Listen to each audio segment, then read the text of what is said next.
Guys, for today's video nga guys, ay gagawa ako ng mini turon.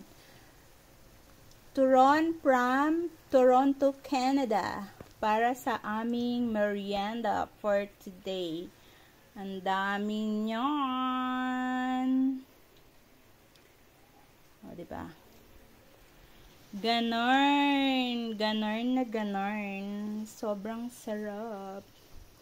Wala akong magawa. Araw-araw ako gumagawa ng iba-ibang pagkain. Yung mga pagkain na kung anong meron kami dito. Yung tipong hindi na namin bibilihin, guys. As in, galing lang sa mga tanim namin.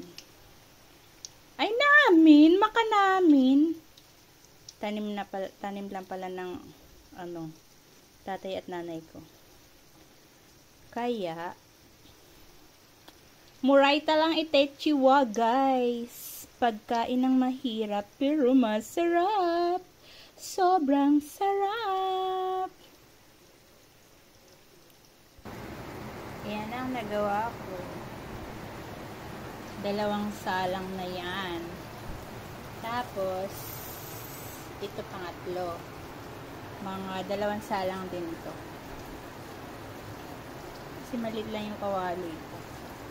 Tapos, konti lang yung mantika ko kasi. Kaya, konti lang. Di lang din nilalagay ko. So, ito na nga.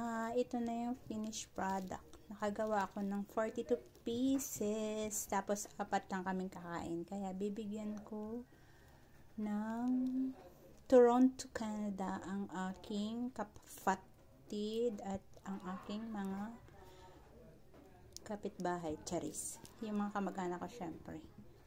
So, yun lang. Bye! Yan ang aking finished product.